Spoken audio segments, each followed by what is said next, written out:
dancing. Moss.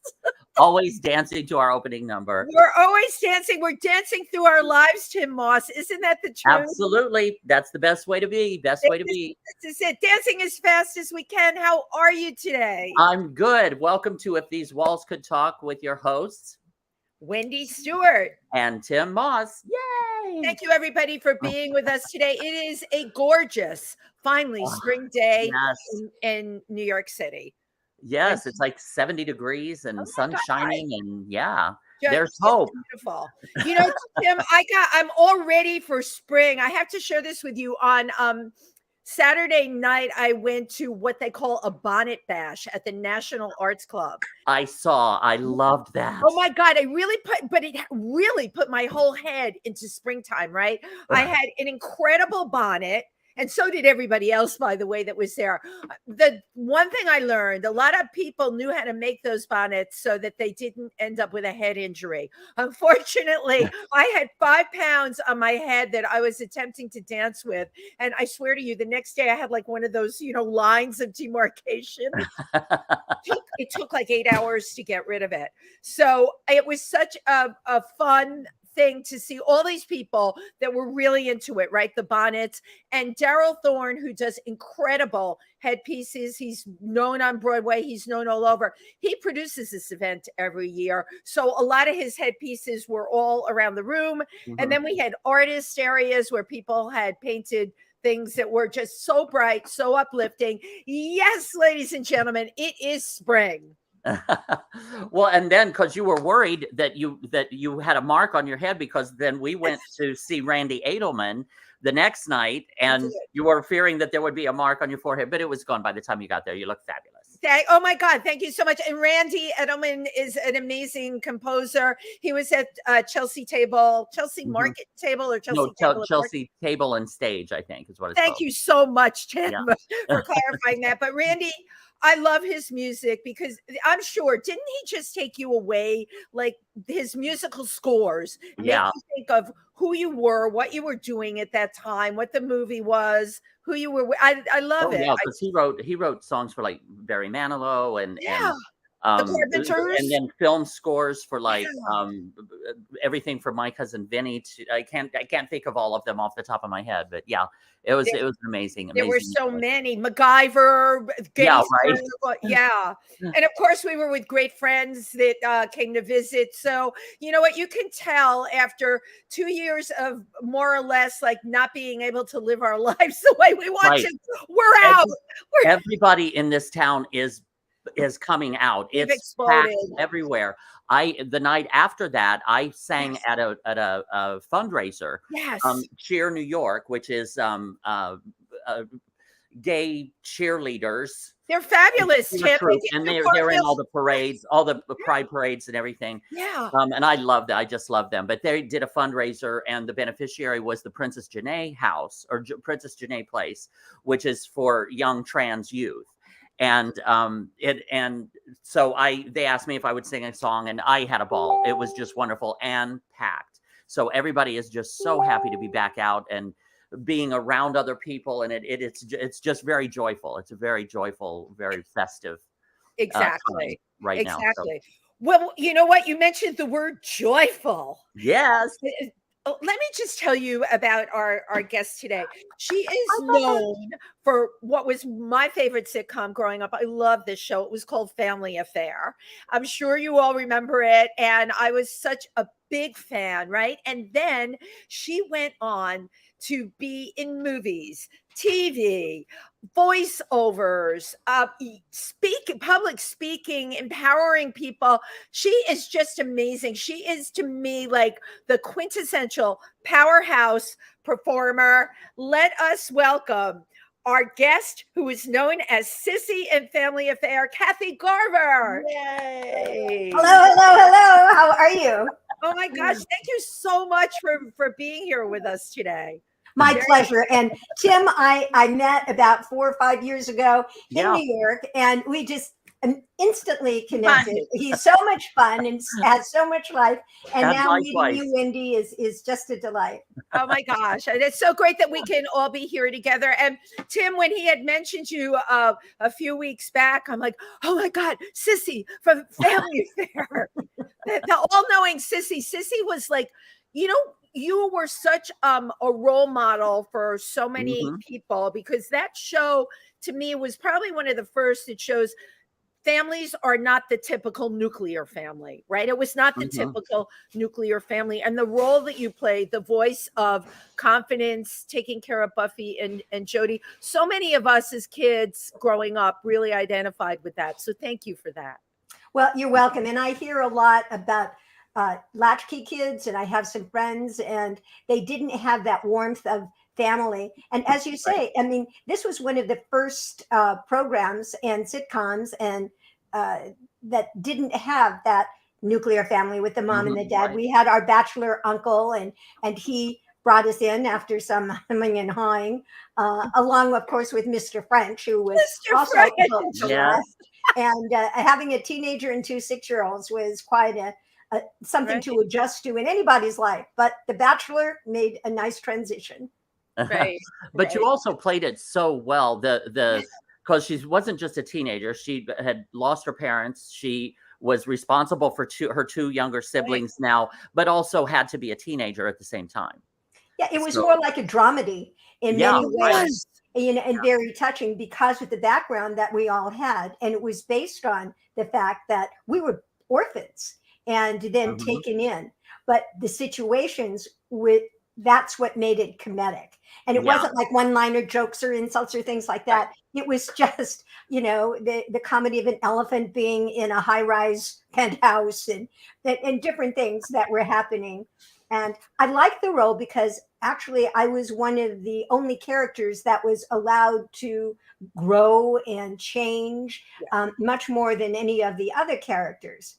I mean, Mr. French was always Mr. French. And was always Mr. French. Yeah. And Uncle Bill, you know, still went out with his different ladies or whatever. And the kids grew, but like little Anissa, Buffy had her same ponytails from the time that she was 6, when she was actually almost 9 when the show started, till she was 13. But she was had her ponytails, and I had like 5 different hairstyles. And I was growing up, and I was going to go to the Peace Corps, and I was going to get married. I was going to be a princess in, you know, Austria. So Cissy herself went through a lot of changes, and I'm sure that is true with most people in their lives. Things happen, and how do you adjust to them? And do you go with it, or do you listen to sensible Uncle Bill, or what do you do? It had a little moral at the end of each too, which I liked. It did. It was interesting the way it was put together. The choice, first of all, for me, the choice of characters, how defined, right? Each one of you was as a character. If you could say that it was a perfect balance in terms of how you played off of each other, and it was extremely situational, I think that really describes it. What was it like for you, though? Here you are, you know, this was your longest running show. Am I correct? Right. Yes. What was it like for you at that age in, you know, your real life and Kathy's real life, and then the Cissy life? Well, first of all, I was in college when I got the role. And I also have a philosophy that in any acting, you have to use a lot of yourself. I mean, who else are you going to be? You know, you're not a hologram. You're not going to invent something that's a 3D, you know, kind of paper person. You are who you are. You have your own sensibilities, your own spirit, your own heart.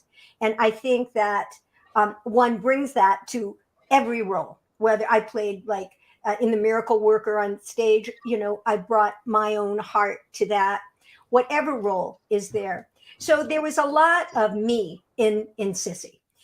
There were some parts when I remember I talked to the producer and director, and I said, you know, I really wouldn't go out with that guy. And, you know, he's really not my type. And the producer said, yes, but Cissy would. And I said, oh, okay, then let her go. And that stupid Cissy, here she had an invitation to be a princess in Austria. And I'm Austrian anyway. And to live in Vienna with this handsome man. And he says, no, Carl, I love you, but I have to go back to New York. What's wrong with that girl? I never would have done that. Are you kidding me? But, that's really funny. But that's the character, I guess. Yes. Well, actually, I think we have a clip. I just kind of like to show Cissy in action. All right. If we could. Yeah. Cissy in action.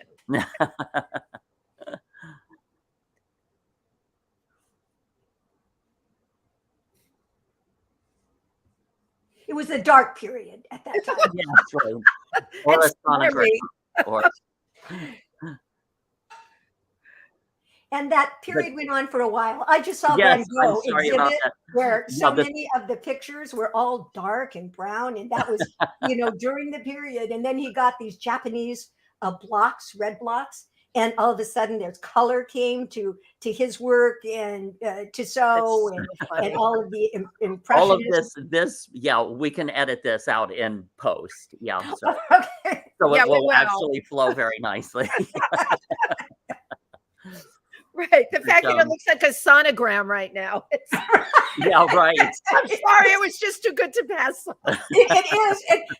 When I remember looking at the sonogram of my baby and I said, oh my gosh, he looks just like my husband. And there was maybe 3 months and the baby inside. That's hilarious. Yeah. I said, oh, look, that nose is just like my husband's. Okay, yeah. What we'll do is we can come back to it later in post. Yeah. So haven't changed a bit, have I? They look exactly the same. Yes, you do. Absolutely. Yeah. I am curious. You everything I've read about you and meeting you, you're incredibly grounded as a person. Mm-hmm. How much of that had to do with, I don't know what your upbringing was at all, but how much of that had to do with the family you came from? A lot. Almost the whole thing. I had a mom and a dad, and I had 2 big brothers and a big sister. And I was the last one. I was kind of a mistake. They weren't expecting me. Mm-hmm. Well, thanks, Mom. But I found that out. And when I first started working as a child, one of the first things I did was like Night of the Hunter with Robert Mitchum and Lillian Gish, directed by Charles Lawton. And Shelley Winters. Yeah. Shelley Winters, who was fabulous. Oh my God, Shelley Winters. It was just a wonderful movie. And so that was the first thing I did. And then I started not going to school. I was going to Transfiguration like a good Catholic girl. And I would miss some of my classes. And so my mom said, oh, well, don't tell anybody you're working in a movie or TV. Just say that you were out. So it became very sub rosa, and it was not heralded or like, ha, look at me. I'm on this movie. I am in this. So she's the one that really kept my sensibility. At the same token, I never heralded, here is me. And this is why we have PR people, right? Right. No, that's a good point. My mother always said, you should never blow your own horn. You should wait for other people to blow it for you, my Scotch-Irish mother. But what I learned in my life is if you didn't start blowing your own horn, there'd be 10 other people that would be blowing their horn and they would get the job. Exactly. And I think that my mom and yours were at some, point in that same Irish kind of thing. But yeah, at one point you say, look, I have to create my own life. I'm not my past. I'm creating my own life. And if you have the backbone and the sensibility to do that, then you go ahead with it. Mm-hmm. Right. So now you're originally from California, right? Long Beach? I am. Uh-huh. And were your parents in entertainment? Like, how did you stumble into that? Or, I mean, Night of the Hunter, that's huge. We're working with them. That would have been an amazing, like right out of the gate, an amazing professional experience for you. I'm sure you learned a lot from that. Oh, absolutely. I think it's from my sister. I don't know whether it's her fault or was a blessing. But my sister, they were all from Oklahoma. And my sister at 3 years old was reading and, when she started school, she skipped the first 3 grades. So she was very, very smart. And at 3, that was unusual for a child to read. Now they can with technology and everything. Right. But you're right. Back in those days was a different story. Absolutely. And they didn't even start until they were 6. Well, my dad was an architect, and they moved from Oklahoma to California. Oh. And that's where I was born. And because my mom had 3 other kids, she really couldn't give my sister and the other kids, they didn't get into the entertainment world. My sister graduated UCLA at 19. She was really smart. Yeah. But then there I was left with my mom, this little girl, and I started singing and dancing at the Meglin Studios. And this was a studio in Hollywood where Shirley Temple was discovered. I love that. I love that. And so my mom, of course, thought, well, I will be the next Shirley Temple and put my hair in little curls all the time. I wasn't the next Shirley Temple, but I became Kathy Garver, and she's still around and having fun. So for the Night of the Hunter, it's, as you know, there's so much networking, and one person tells the other person, well, they're doing this and that. So my mother's sister had her kids in the business, and they said they're looking for a double for Sally Jane Bruce, who is the little girl that was already cast. And I didn't know anything about that. But I was 8, and I had been singing and dancing, and this was her first movie. So they needed someone that could listen and that could, move. And I remember, and it was that I was with Charles Lawton, and he said, run down this street that was next to the great big center. So I ran down the street, and he says, well, that was very fast. Now run down the street as a 6-year-old would run. So then I ran a little bit more awkwardly. Uh-huh. So at that moment, then he said, okay, she's perfect. So I did that movie, and I did all of her scenes in the boat going down and in the hayloft. And if you've ever seen this movie, it was way above its time, and it got awful reviews. And Charles Lawton, this was the first movie he had ever directed. And he says, I'm never going to direct another movie. Oh, no. Turns out this is one of the best movies. It is like I forget what, in the best horror films ever made. It was like a German expressionist movie. And it was ahead of its time, obviously. Way ahead. But it got its due, and I was there to witness it. And Robert Mitchum coming in as a crazed preacher, knocking down jelly and jam jars in the basement. But yeah, that was a really, and it was followed by, from horror to holy, the 10 Commandments. Right. Oh my God, and a wonderful director. Yes, I was just going to say, so, and Cecil B. DeMille, in a Cecil B. DeMille movie, oh my God. As a kid, my God. and they also, didn't they write, there you are. There you go. And a little girl with the dark hair.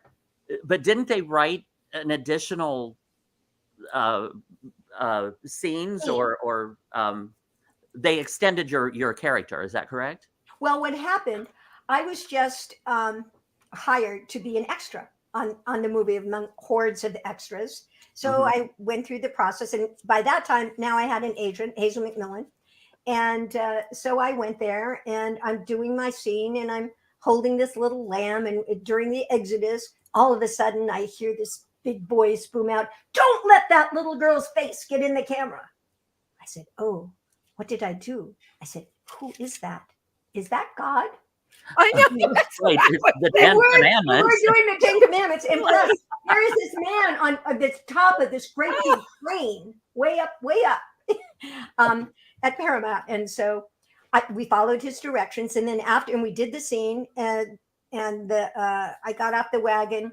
DeMille comes over, he talks to me, etc. Oh, wow. And so then he writes scenes into the movie for me with Charlie Heston, and then this scene. And he was wont to do that because he was formulating these grandiose epics and how to make that real. Right. And he would pick somebody out. just there. And this is how the movie got to be 3 hours and 40 minutes. Yeah.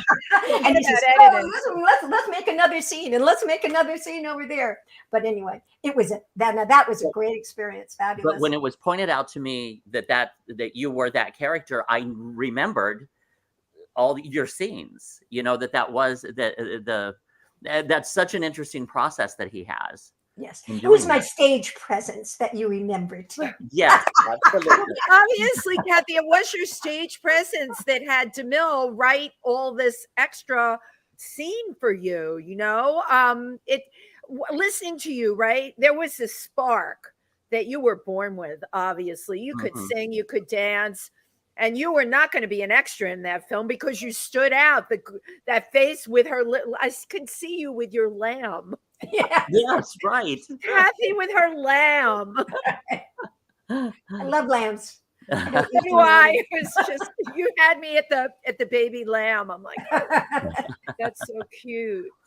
Oh my goodness. So you went on. This was interesting to me.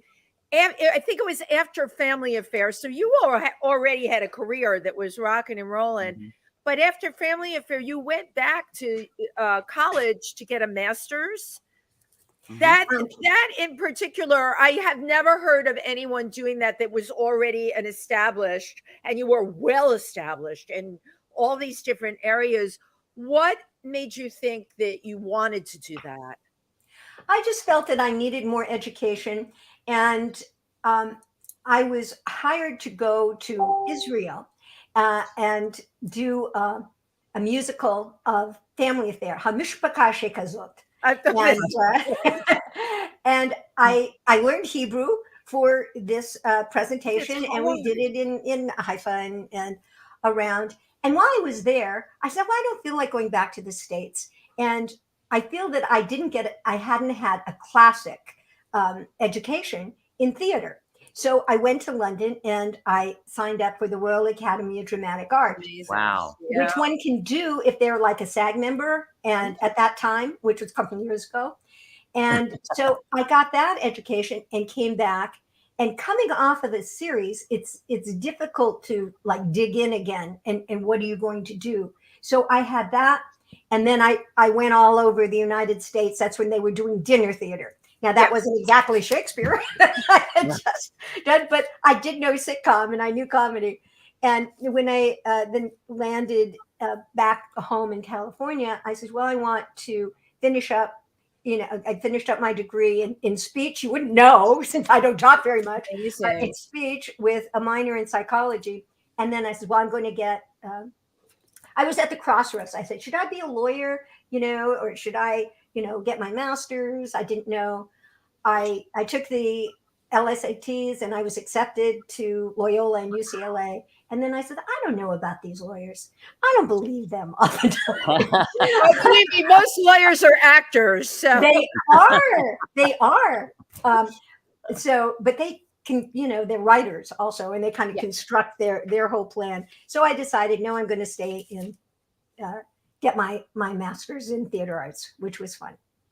Except standing on like a 50-foot Klieg ladder to do a Klieg light. I didn't like that part. But I didn't like the lighting part. But it's amazing how much you've done and then continued every aspect of this industry. Let's get to the fact that you've taught speech, that you have been able to do that. That's a whole other thing.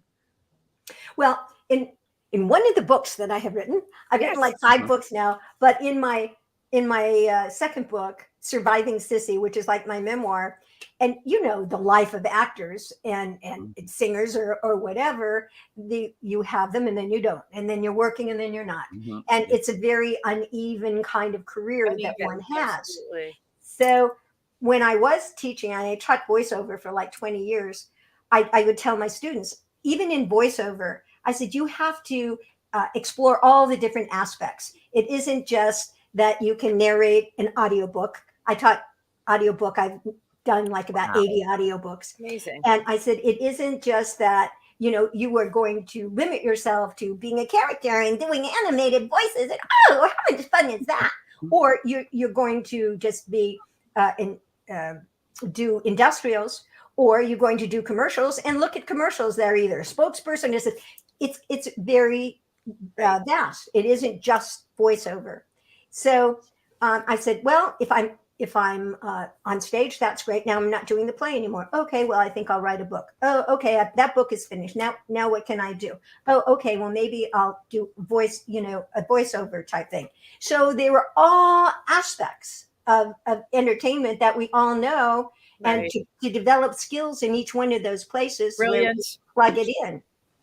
Yeah. So that's kind of been the thrust of my life. And you got to do it yourself, unfortunately. You can have agents, you can have managers, you can have PR people. I still get 80% of my jobs myself. And also in college, you were studying communication, speech, and psychology, which is all part of acting.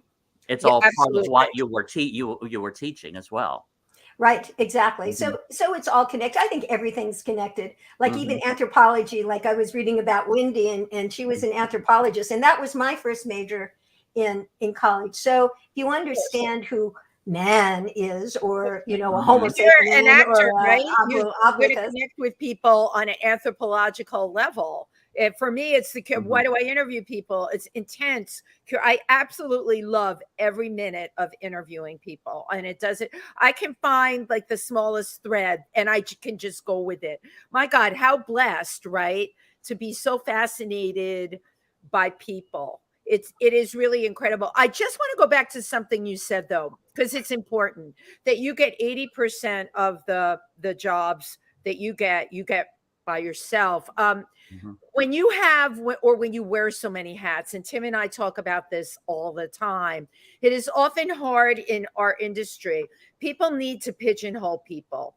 They have an incredible need to do that. And if you're an actor, you're an actor. Okay, you can get away with an actor that may do voiceovers, but they might want the person that only does voiceovers. It is still so cliche that way. When you do a lot of things, I find I'm constantly having to defend the fact that I not only do a lot of things, I do them well. And yes, those are all the things that I do. I am not choosing one over another. I'm sure you have been faced with that sometimes in trying to define who you are. Well, I think it's opening up more. And now I see listed on one's email the different things is, producer, host, speaker, author. And I think it's becoming more well-known. And when stars started doing animated films for Disney, and they would have Robin Williams as one of their voices. And that was, I think, a predecessor. So you can go from starring in an animated film with just your voice and also do a movie. And also, having started as a TV person. When I think that stars started their own production companies and they had more control over their lives. I had an incredibly good friend and kind of mentor, Jimmy Doolittle, and he was an impresario, and he was general manager of the Huntington Hartford Theater in Los Angeles, which became the James Doolittle Theater. And he was also a guide for another presentational hall where they had singers, etc. And we were good friends, and we put together a play, Vanities. It had already been done, but we made up a tour. And his philosophy is, he said, well, you just have to hoist your own sails and go along the water. And if you are like down and nobody's hiring me, and I'm old and I'm fat and I'm not tall enough, I'm too short enough, I have brown, I don't have. If you start going down that alley, you say, hey, well, that's going to be very depressing. So I said, well, all right, and people can say, I am in charge of my own life, and I can make something happen. In my third book, and the ex-child stars, there were lots of ex-child stars that say, entertainment isn't for me. I can't do this. There are people became lawyers, people, opened their own business, or they did some ancillary business type things that would enhance their entertainment career. Of course. So I think you have to take that whole thing. Like Butch Patrick is a good friend of mine. And he was from the Munsters and talking about being entrepreneurial. And he has like all kinds of kitchen and tchotchkes that say I the love monsters Right. and that he sells, and Tony Dow and Jerry Mathers from Leave It to Beaver Yeah. have cups with their names on them, and I have my line of Sissy candles and You have Sissy the candles. I know. I went to your Yes, I have candles. I used to have candy You have bars. Sissy candles. So Butch now it has been hired by this entertainment amusement park, and they're setting up a whole like Munster Nice. the Munster Museum, and he's having classic stars come and How we chat and we cool. do That's so cool. you know you milk it until it's really gone. That is it exactly, you know, and keep reinventing, keep reinventing, keep Yeah, reinventing. absolutely. Yeah. Well, thank you, everyone. You're watching If These Walls Could Talk with your hosts, Wendy Stuart and Tym Moss, and our amazing and wonderful guest, the one and only Kathy Garver. Yay! Yay. Kathy, who is an author and an actress and a teacher and a producer, and I think you were directing, and yes, I mean you do everything. Just doing it all. Well, I wasn't quite finished with go back. Family Affair. There's a lot in there that I just kind of wanted to touch on, Sure. and not all of it is pleasant. Anissa Jones and Johnny Whitaker, who played Buffy and Jody. Anissa, it was an overdose. Is that correct? That at Yes. a very young age. 18. That's crazy. And so sad. It just seemed to be kind of a victim of that, what many child stars experience or go through. Is that your opinion, that the fame, everything it's very fleeting, and it can be taken away very quickly, and kind of lose the identity or lose a person's identity, especially at a young age? Yeah. Yes, in my book. Okay, I'll show it to you. Yes, please. Mhm. Any books, hold up to the camera. There we go. Okay, there's my ex-child star book. Uh-huh. And as I say, being in college, like a psychologist, but I'm not, but having dipped my toe into psychology as well as the writing, etc. And having been a child star myself and observed some of my peers and went along with them, specifically for Family Affair. Anissa was raised by a divorced mother, and she had one older brother who appeared on our show sometimes. But you have to look at her circumstances. Here's a 9-year-old, and she'd done like a commercial in one thing before that. So she really was a virgin actress coming into this, like, what do I do? Thrust onto the national stage. Yeah. Yes. Yeah. Mhm. But she was very smart little girl and adorable and kind. She was a very kind person. Mm. Oh, But her mother was kind of a stage mother, and pushed her here and there and everywhere. And at the end of the show, she really didn't. And here she was, almost a teenager, still wearing the pigtails and little short dress and knee socks, and carrying poor Mrs. Beasley, who was just the delight of so many little girls and boys. They loved I love Mrs. Mrs. Beasley. Uh-huh. And she's still around. They're still making her. And I still sell them. I'm going to I'm celebrity grand marshal of the Garden Grove Strawberry Festival, and I'm bringing Mrs. Beasley's with me. And fabulous! And my candles. So then she didn't want to really pursue it anymore, and unfortunately, she got into a wrong crowd. In my research for this book and in my knowledge, what knocked so many of the tweeners off the rails was drugs. Yeah. Was drugs. Yeah. And that depression that comes when you're constantly in front of the lights and people are fussing over you, the makeup and the wardrobe, and you're appearing and people are applauding, and then it feels as though that's going to last forever. Right. Yes, because that's, as at such a young age, that is your experience of life and entertainment. So unfortunately, that depression sets in. And then a lot of them, tried to get work and couldn't. It's that one, like that tween time that's so difficult. And sometimes people ask me, says, well, do you think it's better now? And no, it's worse because of all the social media. And you might get someone that has 1 million and 2 million people saying Right. that was the worst sweater. How could you possibly wear that sweater? That red was really awful on you.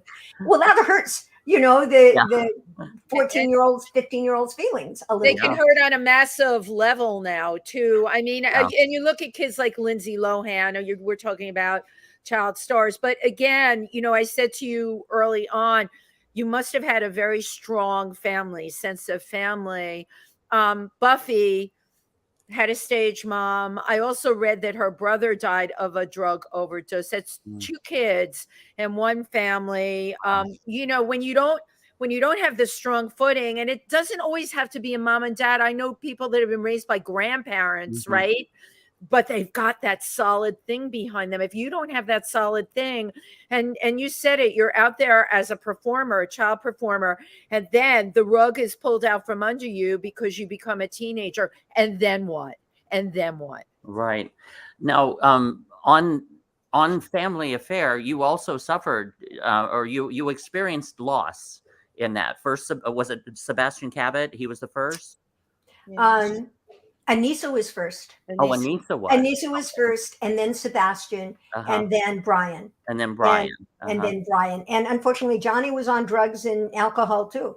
Yeah. And so he was Mormon, and his family said, look, if you don't get off, because he was then penniless, and he always claims that his parents did not save his money. They spent it on his 7 brothers and sisters. That's another thing. I mean, drugs, the parents spending the money, and the own person's proclivity, the child's proclivity for maybe a little depressiveness that comes. And we're all depressed, sometimes. We're not all sunshine and flowers. But if there's some way that you can deal with depression, I kind of like God. I like him or her a lot. So I said, well, what are we doing now? And then, as old as I am, I have a 31-year-old son who has never left home. He was gone for about 3 months. He likes it here. And not only has he not flown the nest, he asked little birdies to come and stay with us as well. So I have his girlfriend of 7 years that also live. God bless you. Have enough room. I have a 29-year-old that's home. I'm hoping, like in the fall, she keeps saying she's, going to be getting an apartment with her boyfriend. But yeah, she's home, and I'm in a New York apartment. Did she bring her boyfriend in too? There's just no room, thank God. No room at the inn. But yeah, I hear you. But kids do that now. They do. Yeah. But I must tell you what she brought to the house, and what I thank her every day are affirmations. So it is not only God. I do these affirmations, and they are such a help. Yes. Yes. I attract abundance. Right. Yes. I am safe. Amen. I am safe, and all will be well. Yes. I expect good health. All of these things every day. And, that say, I am grateful and I am fulfilled. All those things help keep you on a steady pace. So if you don't get things, and I still Zoom interviews and go here, and I said, I'm perfect for this role. Why did I not get this role? I get angry. I said, well, you people really don't know, what you're missing. But you know what I say, Kathy? It can be anything, okay? And I'm happy you're doing those affirmations. I do them too. And instead of looking for what's wrong, okay, none of us should do that. We have to go with the yeses and take what's right. And there's so many things right when you think about it. My God. Yes, absolutely. I agree. Do you agree, Tim? Yeah, I do. Absolutely. I love affirmations. They really strike a chord deep in the soul. Yes. Because the thing is not only saying that, but feeling it. Right. Yes. I like it when it says, I am very strong. My husband yesterday, because unfortunately my poor dog is dying, and he says, you're taking such good care, and you're doing everything you can. Don't be sad. He says, you're very strong. And I said, well, thank you, honey.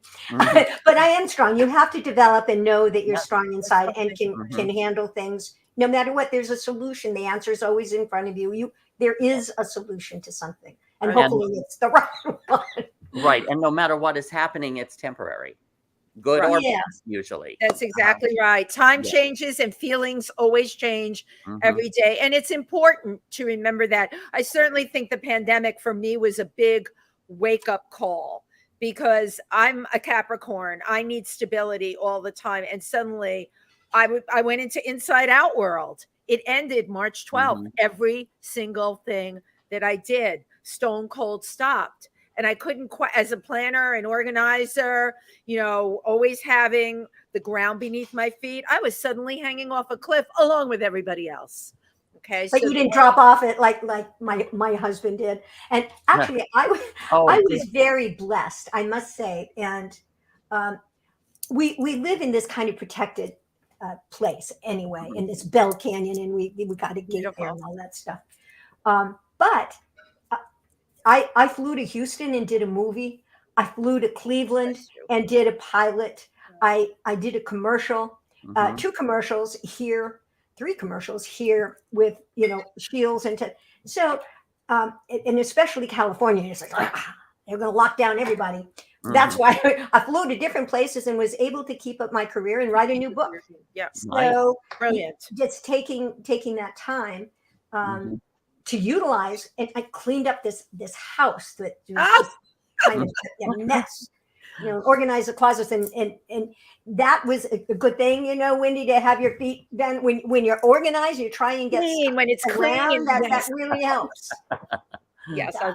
everything has its place. I have a question I wanted to ask you about Family Affair that was very interesting. The Feddersen method and how it was shot. Could you talk about that? That was a very interesting way of shooting a show. Yes, and it was kind of historic because it was right when film was changing, and this little black box was there of TV. And Don Feddersen, had done the Lawrence Welk show, and he had started the Betty White show way back, like in the 50s. Lovely. And he had that experience. So he wanted to have stars be into his television shows, but stars were not, well, I'm not going to, be in that little black box. I want to be on the great big screen.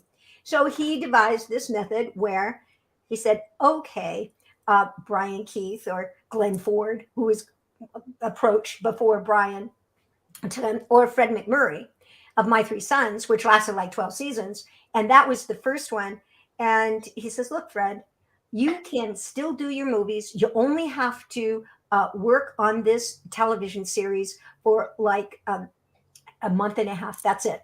And then you are free to go do all of your other things. Well, that was pretty appealing. But the icing and strawberry festival on the cake was that they got a part of the show, the financial part of the show.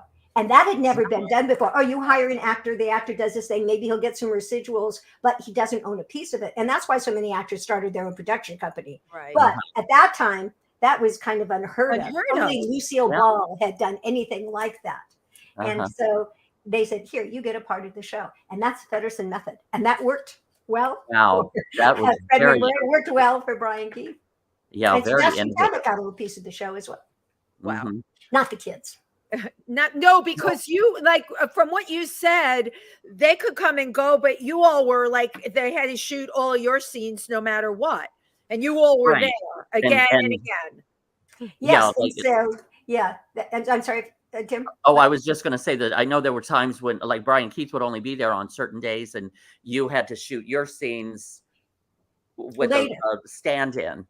Right. So what happened, and again, at that time, we shot like maybe 39 episodes. That's really diabolical. And we shoot 8 Wow. episodes now in arcs and binge watching or whatever. But we had 39 episodes. They all had to be written at the beginning of the season. So we would know that, okay, these are Brian's scenes. Then we would have to go back and pick up all the scenes in the same episode that Brian had already been filmed in. So that made it very difficult for the script supervisor, the wardrobe person. Right. I a couple times took my wardrobe home with me, and then like 3 months later, they said, well, now, whatever happened to that blouse with the... Oh, no, for the continuity. Oh, I couldn't find it then. It was at home. So there's one episode, and I'm supposed to be playing a hippie, and I had worn this medallion necklace, and well, it was gone. I don't know where it went. And so Thelma Strom, our wardrobe person, went out and got something that was almost exactly like it. But if you look really closely, you can see the, differentiation between the two necklaces. That necklace now is in a museum in Chicago through my friend Paul Lisnek, who has a wing in the Arts and Communications Museum, and with a picture and the medallion hanging. And the story, I hope, behind it. I hope the story is there too. That's a great story. I did find it, I must say. But I did find it eventually, like 10 years later. Once again, you're watching If These Walls Could Talk with your hosts, Wendy Stuart and Tym Moss, and our amazing and wonderful and just absolutely delightful guest, Kathy Garver. Yay. Now, yesterday here in New York City, we had a subway shooter and who released gas canisters and all of this. And on Facebook, I went on and said that I wanted to kick his ass. And I got banned from Facebook for 2 days for saying that, for inciting violence. I'm the bad guy. So unfortunately, normally this show is aired on Facebook Live, on my Facebook Live. So we had to change it over to Wendy's because I couldn't do it today. So we don't have as many. Yeah. We don't. So unfortunately, we don't have as many comments as we normally do, but we do have a lot of people that are here. Yeah. Yeah. So Sue Stutzman says, "Hi, dolls." Hello. Marty Albutcher says, "You look gorgeous." Thank you. What was this? B. Claudia from Germany. She says, "Can we please say how fabulous and charming Kathy Garver looks?" Yes, let's say that. Thank you, B. Claudia. Thank you, Claudia. Daryl Demure sends hearts, and let me see. There was another one down here. Steve Walker. Oh, Steve Walker says subway shooter has been caught, just announced. Oh, really? Is it the same one that was the person of interest? I don't know. He just said the subway shooter's been caught. I love when they write person of interest. I mean, come on. Yeah.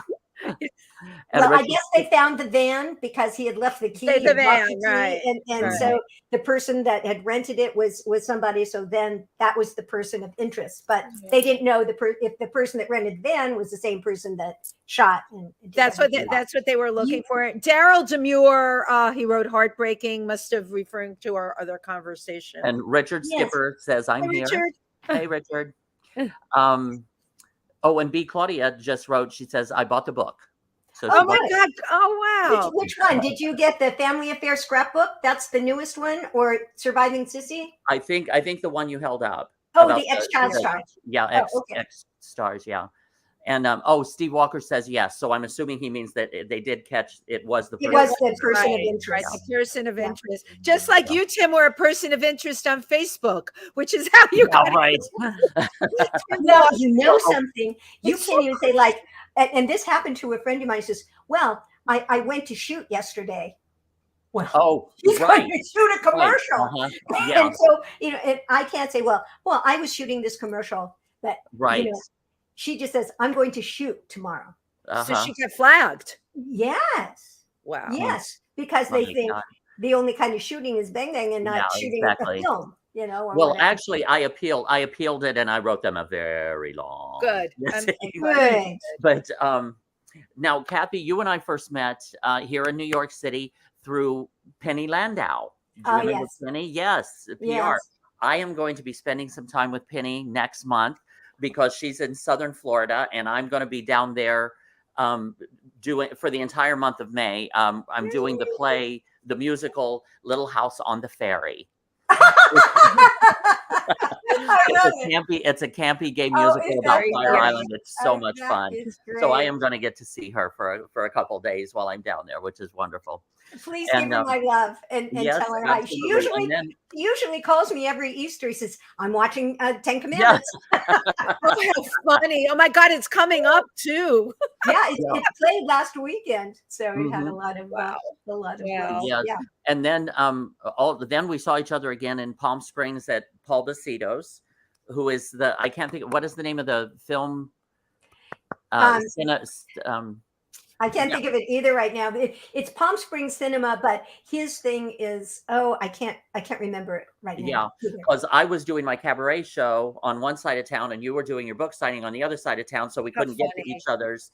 So we met at Paul's afterward, which was That's great. right. And I'm going back to Just Fabulous. May 1st, we're having Classic TV Authors Day.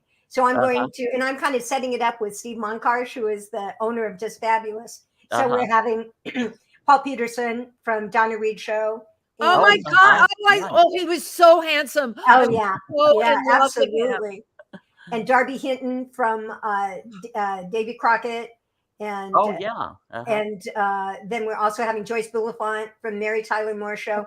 And we've all written these autobiographies. So they're all bringing them. Paul is a pictorial book of the Donna Reed Show, and Darby is Growing Up Israel.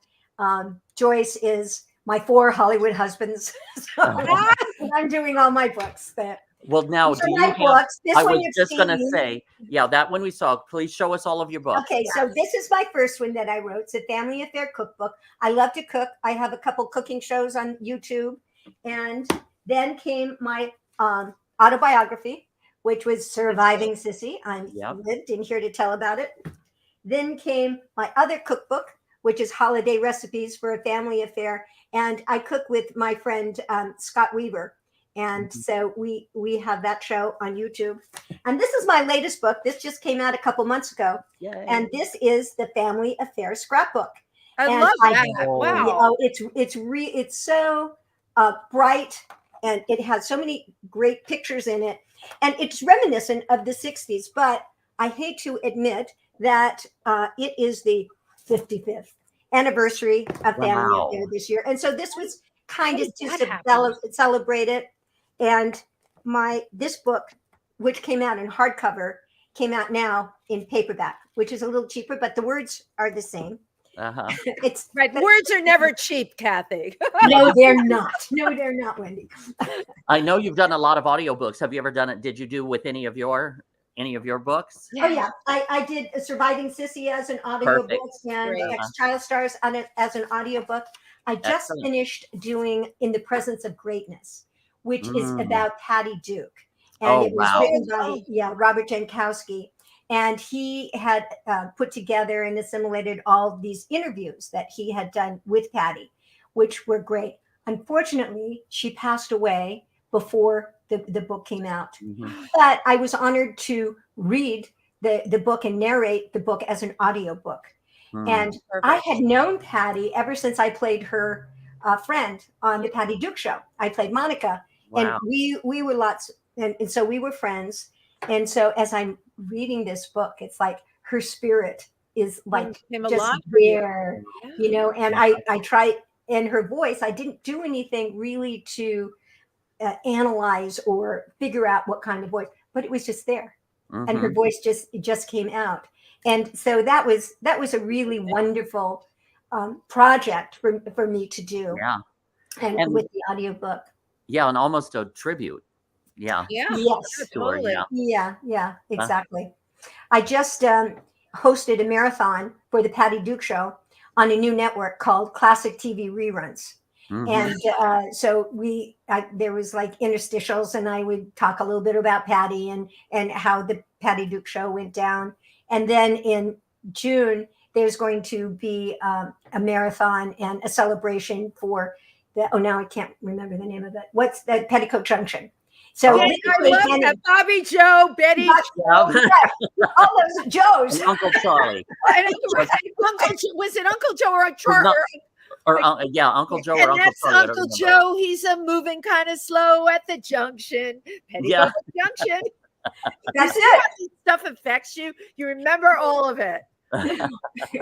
And when they say, and I am getting a little more doddering, but in an old people's house and home, and and people may have a little dementia or whatever, you play a song like the Petticoat Junction or da da da da da da da, and they perk up and they say, oh, and it's amazing to see, because I guess music affects more than just words. The parts of the brain. Music is one of the only mediums that affects so many different senses that like I will hear a song, and like a disco song, and it'll take me back to a specific night, a specific club. I can smell the club. I can remember the lights. You know what I mean? It's amazing how music can do that. It can. And especially you as an actor, you know, are very sensitive to all those things, because that's how we construct a scene too. Right. You know, what would it smell like? Where were we? You know, the setting. I just wanted, because I'm such a self-promoter, to let all your listeners know that they can get any of my books on my website, which is kathygarver.com, KATHYGARV. There we go. There's the banner. Oh, there it is. Good job. Thank you, Chauncey. Yeah. And I'll sign them. If you don't want them signed, you can, of course, go to Amazon. And if you want any of my audiobooks, you can go to audible.com and just put in Kathy Garver and search for the audiobooks. They're all there.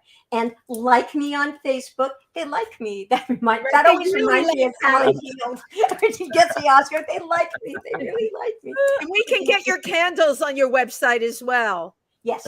Yes, my candles.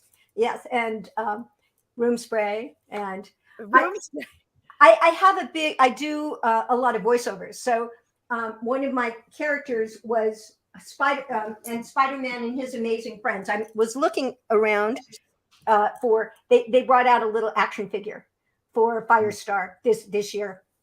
And so the only thing, her head comes off. So I'm not, and there's another head. I'm not really crazy about being decapitated, but they're very cute little figures. They are. And I have those as well.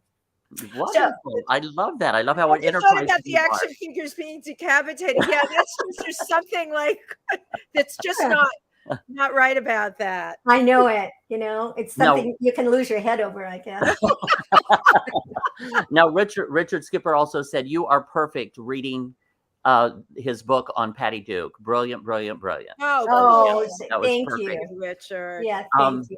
Now, a movie I star in, which is called Junk. We're going to be having the Palm Springs premiere, which will be like, I think in January, either January or February of 2023. So hopefully I'll let you know, and hopefully we can get together in Palm Springs again. Oh, I would love that. Because I know you've got a history in Palm Springs.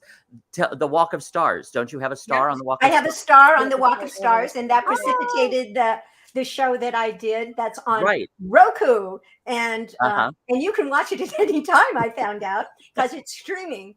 So you just put in what's his name, Perkle and ZP TV, and on Roku, and then you can search for the Star Watch. And I did that. I love Palm Springs. I had a condo there for 30 years. Oh, nice. That's why I thought you were living there. Yeah, I know a lot of people there. What a beautiful place, except in summer. But now also, you had an encounter on a tennis court, did you not?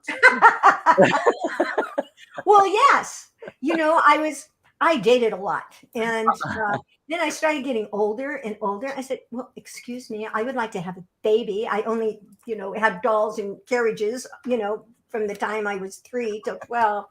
I said, why are all these people married? I'm not married. So at 35, and 33, I'm looking around. I said, this has got to stop. I have to get married. So I was in Palm Springs, and I was playing tennis with Arlene Galanka, who was on the Andy Griffith Show, and her boyfriend. And so I said, oh, and we're going to get a fourth. I said, okay, the next person that walks on this tennis court, I'm going to marry. Put that into my mind.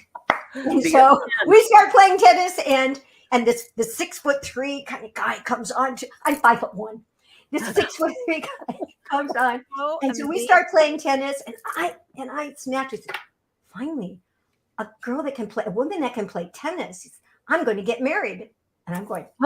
T. So 40 years later, here we are. That is great. And that's why it gives, I love Palm Springs. Absolutely. But also, you've been married, you said 40 years. So obviously he was the one, the only one for you. Well, rationally, I'm a rational person as well as an emotional person. That's an interesting as you can tell. Okay, this is what's going to happen, now, and now we're going to find a house here. But yeah, I liked it. He's a very nice person. I think you have to like the person. Right. Love can be fleeting, but if you find a person and the person is kind and funny, and you share the same values. Yes. Yeah, exactly. Absolutely. Yeah, and unfortunately, David had suffered an accident a few months ago, and he's still in recovery. So we want to send him loving, healing energy for a speedy recovery and a full recovery. Yes. Thank you so much. That's much appreciated. He fell down a cliff. There aren't a lot of people that fall down cliffs, but unfortunately, this was a 180-foot cliff. But he is recovering, and thank you so much for the well wishes. Thank God, right? Yeah. Thank God. For sure. Well, again, I just absolutely adore you. You're got such a beautiful soul and such a beautiful heart, and it's always such a pleasure to talk to and spend time with. And we are very grateful that you spent some time with us. Totally grateful. I wanted to ask you. There's a quote that I looked at, and the hardest thing is being accepted as someone who has depth. Talk about that, where that came from, and. Well, and you, I think, had said before, it's kind of hard, and sometimes you get pigeonholed into some things. If you can just do a voice, or you're just a voiceover person, or just an actor, sometimes people will just look at you and judge you. I hate to, people just they say, oh well, she's blonde and she's little, and so she probably is just blonde and little, unless you talk to someone, or unless you prove yourself, but. I don't go out there proving myself. I just go out there and I say, well, yeah, I'm blonde and little, but I'm really smart. And, when you talk with people, then they get to know you. But I think a certain way is just the way you present yourself. And I think you can't worry about the way you look. I mean, I think that personally, you just have to go to moment and live that moment who you are. Yeah. And if people think you're one way, well, they can think that, but that's not who you are. That's their problem. As Tim said, that's their problem. That's their problem. And if I get mad and if I yell at somebody, how could she yell? She's too little to yell. So, yeah, don't get me mad. Right. Don't get me mad. Don't really get me mad, right? Look out. I've done a lot of spiritual work over the years, and one of my favorite lines is, "What other people think of me is none of my business." Right. That's a good line. That's true. That's true. But sometimes, when if you're doing auditions, and I do a lot of auditions, I had a good friend, and she says, Kathy, when you die, they're going to say on your graveyard and your gravestone, she says, no, Kathy's not here. She's out on another audition. And that's when we went out on auditions instead of Zoom. I love to Zoom. Right. But then you kind of construct yourself, or I do, on the character that they're looking for. And I go to all these lengths about dressing exactly right and making my voice, or, how I'm walking.